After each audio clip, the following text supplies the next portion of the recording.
Hello everyone, welcome to Saroj Mishra YouTube channel में। YouTube channel पर आप सभी का बहुत बहुत स्वागत है। निफ्ट से रिक्रूटमेंट नोटिस रिलीज हुई है नॉन टीचिंग पोस्ट के लिए। काफी सारी अलग अलग वैकेंसीज हैं, परमानेंट पोस्ट है।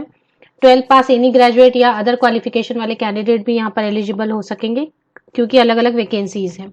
निफ्ट हम सभी जानते हैं, तो कौन से ब्रांच से आई हुई है वैकेंसीज वो कवर करते हैं डिटेल्स। निफ्ट अगर फुल फॉर्म की बात करें तो National institute of fashion Technology. NIFT के कुछ ही ब्रांचेज हैं और ये सभी जो है नेशनल इंपॉर्टेंस की इंस्टीट्यूट है, National institute of fashion technology. तो यहाँ से नोटिस रिलीज हुई हैं, ये इस तरीके से नजर आएंगे। अलग अलग पोस्ट हैं, तो मेन क्या क्या पोस्ट है, नोटिस कहाँ से रिलीज हुई है, ये कवर करते हैं। Assistant warden female regular post है, रेसिडेंशियल 1 पोस्ट है। पहले पोस्ट और उसके बाद क्वालिफिकेशन की डिटेल कवर करेंगे। असिस्टेंट वार्डन मेल कैंडिडेट के लिए भी है, रेगुलर रेसिडेंशियल है, मतलब रहना होगा। इसके बाद है नर्स रेगुलर, नर्स की भी रिक्वायरमेंट है जो रेसिडेंशियल है, मीन्स वहां स्टे करना होगा, रेगुलर परमानेंट। इसके बाद असिस्टेंट एडमिनिस्ट्रेशन रेगुलर 4 पोस्ट हैं इसमें। Assistant finance and accounts regular means permanent 1 post है। Junior assistant regular means permanent post 6 post हैं इसमें। Library assistant regular means permanent 1 post है। लैब असिस्टेंट में 5 पोस्ट्स हैं। Junior engineer civil on short term contract, तो ऊपर के जितने पोस्ट थे परमानेंट थे, अभी जो नीचे के 3-4 पोस्ट हैं वो कॉन्ट्रैक्ट पे है। तो जूनियर इंजीनियर सिविल कॉन्ट्रैक्ट पर है, मीन्स परमानेंट नहीं है। Senior assistant admin short term means contract पर है। सीनियर असिस्टेंट अकाउंट वो भी कॉन्ट्रैक्ट पर है। तो ये सारी वैकेंसीज नोटिस रिलीज हुई है National institute of fashion Technology NIFT Bhopal से, जो कि मध्य प्रदेश में है। तो एमपी स्टेट में है, भोपाल रहेगा यहाँ work location. National institute of fashion technology सभी जानते हैं, नेशनल इंपॉर्टेंस की इंस्टीट्यूट है ये। अब इसमें 9 अक्टूबर 2022 9 अक्टूबर 2022 को नोटिफिकेशन रिलीज हुई है। इसमें जो सैलरी वगैरह हिंदी में भी लिखा है, इंग्लिश में भी लिखा है, सैलरी वगैरह की डिटेल्स दी हुई हैं। तो वार्डन वगैरह की जो पोस्ट है उसके लिए 1 ईयर की एक्सपीरियंस चाहिए। एज वार्डन आपने काम किया होना चाहिए। 27 ईयर्स अपर एज लिमिट है। 6 सीपीसी मीन्स सैलरी अच्छी बनेगी, 40,000 के ऊपर बनेगी। नर्स की वैकेंसी है, तो नर्सिंग से रिलेटेड आपके पास सर्टिफिकेट होनी चाहिए। बेसिकली हम जो कवर करेंगे असिस्टेंट एडमिनिस्ट्रेशन, ये कवर कर लेते हैं। इसमें ग्रेजुएट, किसी भी सब्जेक्ट से ग्रेजुएट है, 2 इयर्स की एक्सपीरियंस है अगर एडमिनिस्ट्रेशन की, तो अप्लाई कर सकते हैं। टाइपिंग स्पीड होनी चाहिए इंग्लिश में या फिर हिंदी में। तो ये एक अच्छी पोस्ट है, 4 पोस्ट है, पे लेवल 4 है, 27 इयर्स अपर एज लिमिट है। इसके बाद जो अच्छी वैकेंसीज है, मतलब जो सभी के यूज़ की, अच्छी सभी हैं लेकिन जो सभी के यूज़ की हैं। जूनियर असिस्टेंट रेगुलर 6 पोस्ट है, इसमें 12 पास मिनिमम होना चाहिए। 12 पास किसी भी स्ट्रीम से, साइंस आर्ट्स कॉमर्स किसी भी स्ट्रीम से, अगर आपने 12th पास किया हुआ है। टाइपिंग स्पीड होनी चाहिए इंग्लिश में या हिंदी में, और इतना ही मांगा गया। इसमें एक्सपीरियंस नहीं मांगी गई है, तो ये फ्रेशर इसमें एप्लीकेशन, ये पोस्ट ऐसी है जिसमें फ्रेशर से एप्लीकेशन कर सकते हैं। परमानेंट भी है, 6 पोस्ट भी हैं। बाकी जो है वो जैसे कि नर्स की है, वार्डन की है, तो उसके रिलेटेड आपके पास एक्सपीरियंस या फिर सर्टिफिकेट होनी चाहिए। बट ये एक पोस्ट है जूनियर असिस्टेंट की, जिसमें कि 12 पास किसी भी स्ट्रीम से अप्लाई कर सकते हैं। थोड़ी टाइपिंग स्पीड हिंदी या फिर इंग्लिश आनी चाहिए, थोड़ी कंप्यूटर की नॉलेज होनी चाहिए। पे लेवल 2 रहेगा। स्टार्टिंग में 27 ईयर्स अपर एज लिमिट है। लाइब्रेरी असिस्टेंट की पोस्ट है, 1 पोस्ट है। लैब असिस्टेंट की 5 पोस्ट है, इसके लिए चेक कर सकते हैं। इसके लिए एनेक्सियर एज पर एनेक्सियर 1, तो जो लैब असिस्टेंट के लिए अप्लाई करना चाहते हैं C1 C2 E and G, ये अलग अलग इसके लिए क्वालिफिकेशन नीचे दी हुई है। ये देखें, C1 के लिए 10th पास होना चाहिए, फुल टाइम 2 ईयर डिप्लोमा और सर्टिफिकेट आफ्टर 10।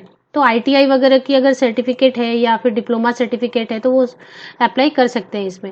यहाँ पर एक चीज़ है कि सभी कैंडिडेट अप्लाई करने के पहले ध्यान दें कि इसमें क्या लिखा है। लेटेस्ट 31 अक्टूबर 2022 लास्ट डेट है, ये ठीक है। ऑनलाइन भी अप्लाई करना है 31 अक्टूबर तक, और फिर ऑफलाइन मोड में भी अप्लाई करना है। देखिए नीचे फॉर्म दी हुई है फॉर्मेट, इससे भी अप्लाई आपको करना है, मतलब ऑनलाइन और ऑफलाइन दोनों मोड में अप्लाई करना है। एक और चीज़ आप ध्यान दें कि सभी कैंडिडेट को यहाँ पर नहीं बुलाया जाएगा। The date and venue of the written test or skill or competency test shall be informed later on website and will be intimated to shortlisted candidates only. तो जो सिर्फ shortlisted candidate होंगे, मैनेजमेंट जिनको shortlist करेगी उनको ही सिर्फ written test और skill test के लिए बुलाया जाएगा और उनको इन्फॉर्म किया जाएगा। तो बाकी कैंडिडेट्स को कैसे होता है, जब बाद में पता नहीं चल पाता उनको कि क्या हुआ, हमने फिल किया था फॉर्म, तो इसलिए मैंने आपको पहले ये बताया कि जो शॉर्टलिस्ट होंगे उनके, इसलिए आप बहुत सोच समझ कर इंटरेस्टेड हैं तभी एप्लीकेशन डालें। एप्लीकेशन फ़ी जिनके लिए नहीं है वो तो बिल्कुल एप्लीकेशन कर दें, कोई प्रॉब्लम नहीं है। SC ST PWBD candidates are exempted from payment of application fee. तो जिनके लिए फ़ी नहीं है वो अप्लाई करें और जिनके लिए फ़ी है वो अच्छी तरीके से समझ लें, क्योंकि फ़ी सबसे पहले नॉन रिफंडेबल है। दूसरी चीज़, जो शॉर्टलिस्ट होंगे सिर्फ उनको ही आगे की प्रोसेस के लिए, सिलेक्शन प्रोसेस के लिए इन्वाइट किया जाएगा। तो एप्लीकेशन फ़ी बाकी कैंडिडेट्स के लिए 500 रुपीज़ रहने वाली है। ऑनलाइन मोड में करना है और साथ में ऑफलाइन मोड में भी अप्लाई कर देना है आपको। ऑफिशियल वेबसाइट चेक कर लेते हैं। ये होम पेज है, ये इस तरीके से होम पेज है। And national institute of fashion technology Bhopal Madhya Pradesh की ऑफिशियल वेबसाइट को नीचे थोड़ा स्क्रॉल डाउन करते जाएंगे हम। सबसे नीचे स्क्रॉल करने पर मुझे लग रहा है कहीं पर मुझे करियर्स नज़र आया था, तो वो करियर सेक्शन में क्लिक करके एप्लीकेशन कर सकेंगे। तो एक बार सर्च कर लेते हैं। तो सबसे नीचे जब आप स्क्रॉल डाउन करके आएंगे तो यहाँ पर आप देखें careers@NIFT भोपाल, ये आपको नजर आने वाला है। इस पर एक बार क्लिक करके देखते हैं। इस पर एक बार क्लिक करेंगे मतलब सबसे नीचे जब आप ऑफिशियल वेबसाइट होम पेज को स्क्रॉल डाउन करेंगे तो career@भोपाल नजर आना है। इसमें यहाँ पर जो फर्स्ट नोटिफिकेशन है डायरेक्ट रिक्रूटमेंट ऑन रेगुलर और शॉर्ट टर्म कॉन्ट्रैक्ट बेसिस, तो जो शुरू के कुछ पोस्ट है वो परमानेंट रेगुलर हैं, बाद के जो पोस्ट है 2-3 वो कॉन्ट्रैक्ट पे 9 अक्टूबर को नोटिफिकेशन रिलीज हुई है एंड 31 अक्टूबर 31 अक्टूबर तक अप्लाई कर सकते हैं। इसमें ऑनलाइन एप्लीकेशन की लिंक मैंने सर्च की, वो तो मुझे नजर नहीं आ रही है, तो ऐसा करें, यहाँ पे एक CMS लॉगिन दिया हुआ है, ये CMS लॉगिन में अप्लाई करने का हो सकता है ऑप्शन हो, क्योंकि मुझे यहाँ पर अलग से कोई एप्लीकेशन के लिए ऑनलाइन पोर्टल नज़र तो नहीं आ रही है।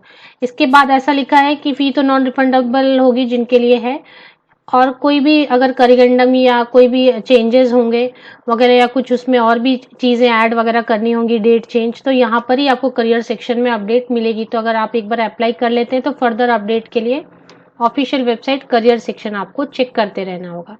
तो ये होम पेज है, होम पेज की अगर लिंक आप सर्च कर रहे हैं तो मेरे इसी YouTube वीडियो के डिस्क्रिप्शन बॉक्स को चेक करें, नीचे तक स्क्रॉल डाउन करके आपको लिंक अवेलेबल मिल जाएगी। वेरीफाई कर लें ऑफिशियल वेबसाइट की ऑथेंटिसिटी, एडवर्टीजमेंट को अच्छी तरीके से पढ़ लें, ज़्यादा पेजेस की नहीं है, लास्ट के कुछ पेजेस तो फॉर्म ही है, शुरू के जो पेजेस हैं 12 पेजेस एक एक लाइन पढ़ लें, टर्म्स कंडीशंस वगैरह, क्योंकि इसमें कुछ ऐसा लिखा था कि लेट शिफ्ट भी वर्क हो सकता है वगैरह, ये सब कुछ क्लॉज लिखे हुए हैं, तो अच्छे तरीके से पहले पढ़ें, समझ में आने के बाद फिर एप्लीकेशन करें। आप सभी को best wishes, thank you very much.